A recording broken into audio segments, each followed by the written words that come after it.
All hail Darkseid. The ultimate bad guy of the DC cosmos is not someone you mess with. Calling himself uber powerful would be a serious understatement. So fearing the fury of mighty Darkseid, let's show him the respect. Now, we know that he is the ruler of Apocalypse who is behind almost everything bad that happens in the DC panels. But what if I told you that this version of Darkseid is just an avatar, a mellowed down version of who he really is? Well, yes. The true form of Darkseid lives in a sphere that's beyond the comprehensive capabilities of us mere mortal, and his true form itself is rather incomprehensible to us. Yet, in this video, I will try my best to break down the true form of this magnificent character. Let's begin for Darkseid. Before we go into our explanation, we have a very small request. If you like our content, please support us by subscribing to our channel. This is a small click for you, but for us, it means a lot. Thank you. Let's begin.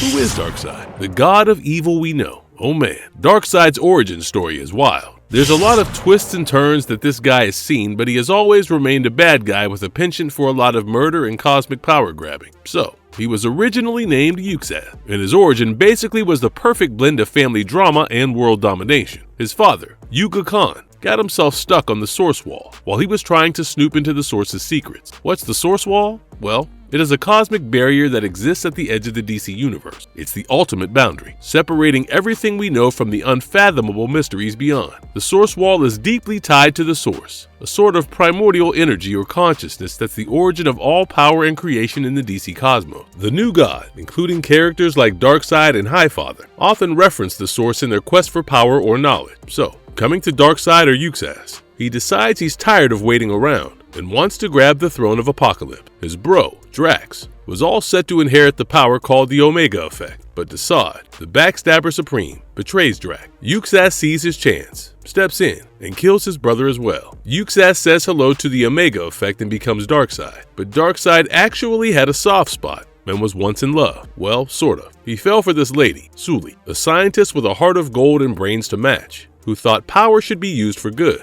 Yeah, not conquering and subjugating. But Darkseid's mom, Queen Hegra, thought Sully was a bad influence on her son. Yeah, right. She feared Sully would corrupt her son, as if he wasn't already on his way there, and had Darkseid poison her. Darkseid served his mother a cold dish of revenge, and had her killed. And just like that, Darkseid swears off love forever. But this was his origin before the New 52, as well as the New Earth continuity. In the New Earth continuity, he was born Yuxath, the son of Yuga Khan and Hegra, Apocalyptian royalty. From the beginning, Yuxath had his eyes on the throne, but had to deal with his peace-loving brother, Drax, and their mom, since dad was still MIA, stuck in the Source Wall. Once again, Yuxath did not want to wait in line for power. Drax discovers a way to tap into the Omega realm. However, Yuxath crashes his party, snatches the power for himself, and supposedly sends Drax to the afterlife in the process. Post-power-up, Yuxath emerges as Darkseid, the most badass, fear-inducing god name from ancient apocalyptian lore, a name no one else dared to claim. Interestingly, Hegra was kinda different from her original version. In this continuity, she wasn't a fan of Drax's can't we all just get along way of life, and was all about Darkseid's take no prisoners approach to domination. Later, Darkseid got his uncle, General Steppenwolf, to go hunting the new gods of New Genesis just for kicks. Now, if Apocalypse was a version of hell, New Genesis was its heavenly counterpart. During one of these hunts, Darkseid personally takes out Avia, who was married to New Genesis supreme leader, Isaiah. Isaiah retaliates by sending Steppenwolf to the grave, but Darkseid just brings his uncle back from the dead, which sparks a full-blown war between Apocalypse and New Genesis. But the war was reaching no conclusion, and frustrated, Darkseid reached a truce with Isaiah. According to this pact, Darkseid received Isaiah's son while Isaiah received Darkseid. As long as these princes lived on their designated planets, the truce would hold. However, this was one of Darkseid's greatest mistakes, as not only did Darkseid's son Orion become the beacon of all things good, but Isaiah's son scot-free escaped Apocalypse with one of Darkseid's most prolific soldiers named Big Barda. But his most interesting origin came in the New 52 continuity. Starting from the dirt as a mud grubber, Yuxath never really felt the love from the old gods being showered upon him. They seemed too high and mighty, barely noticed folks like him. But when one of those gods went on a rampage through his village, Yuxath had enough. He climbed up the sacred mountain where these gods were sleeping and started whispering sweet nothings of betrayal into their ears. This caused a divine rumble, and as they duked it out and got all weakened, Yuxath swooped in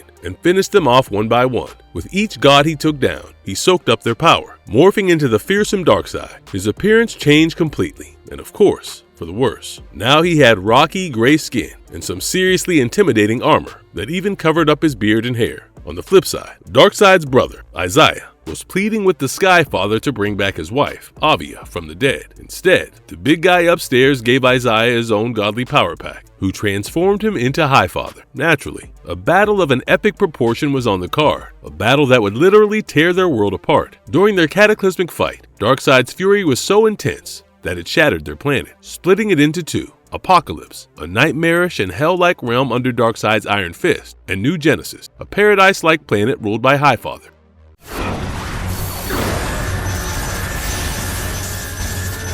The true form of Darkseid. Despite whatever I just said about Darkseid and his origin, the reality is far from that. You see, his apocalyptic version is just one of his forms or avatars. Darkseid's real self isn't what we usually see the Justice League have a hard time with. What we see there is just the tip of the iceberg, as Darkseid has many avatars who can make the Justice League sweat and bleed. Now, imagine the DC universe as a sphere with several layers. The outermost layer is the sphere of the Monitor, which encircles the sphere of gods. The sphere of the gods is a conceptual space in the DC multiverse that exists beyond the known dimensional planes of existence, essentially outside the multiverse itself as depicted in the core 52 universe. That's where the big guy's true form exists, the sphere of God, which is beyond space-time. This Darkseid is basically a god among gods, a multiversal menace so potent that calling him powerful would be a gross understatement and oversimplification. We're talking about a being so vast, so beyond, that every time he shows up in his true form, it's a bad day for planets, galaxies, and the fabric of reality itself. Using the Omega effect, he can wipe out worlds without breaking a sweat. This true form of Darkseid is the embodiment of evil across all scales, an evil so pure and concentrated that it's basically the definition of malevolence in the DC multiverse and beyond. There was this one event in the comic called Multiversity, where Darkseid's essence is referred to as the Empty Hand. Just to give you an idea of how intense this guy is, in his true form, his mere shadow was cast across the entire universe. Every plane of existence felt its presence. And when it comes to heavy hitters like the Spectre, who's basically the embodiment of God's wrath and a cosmic force to be reckoned with, Darkseid just brushes him off. Even Eclipso, who once had the Spectre on a leash, got tossed aside by Darkseid like yesterday's news. To put it in perspective, the Spectre is leagues beyond what most heroes from Marvel and DC can handle. And here's Darkseid, making these cosmic powerhouses look like they're playing in the minor league. As I mentioned earlier, when we peek into Final Crisis and the events around it, we catch glimpses of Darkseid's true form, which is more spirit than flesh, more cosmic horror than tangible tyrant. Most of us know Darkseid as the bad guy from the Prime Earth universe, who likes to fight with Superman, Batman, and the rest of the Justice League. In the grand scheme of things, the High Father reveals in the Multiversity Guidebook that every version of reality has got its own Darkseid. That means Darkseid is a part of the fabric of the multiverse itself. Now, in the big leagues of comic deities, we've got the presence in DC, and the one above all in Marvel, right?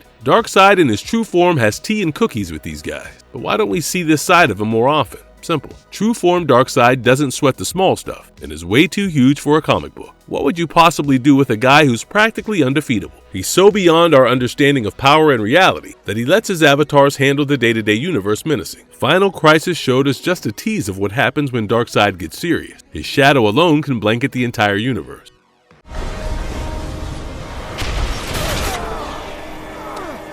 Just how powerful is Darkseid's true form? True form Darkseid is the super ultimate ultra powerful final mega boss of every game ever. This guy is so much more than a heavy hitter. He's the very concept of tyranny and evil wrapped up in one non-corporeal, all-powerful package. He can warp reality, munch on souls for breakfast, toss around black holes like they're beanbag, and yeah, he's immortal to boot, because why not? The thing about Darkseid is, he's shrouded in more mystery than the most complex detective novel. We get glimpses of his power, but it's like trying to understand the full size of the ocean when you're just staring at a bucket of water. And when it comes to lifting, this dude had 3.5 million Daxamites under his thumb. Aliens who are basically Kryptonian cousins. Thanos, with his Infinity Gauntlet, was an elegant mess, but the true form Darkseid could take out 100 Thanoses. If Galactus stepped into Darkseid's crib to fight, he'd be at a major home field disadvantage. Darkseid's the type to make reality his plaything, and could leave Galactus's powers about as useful as a cloth to an anti-aircraft gun.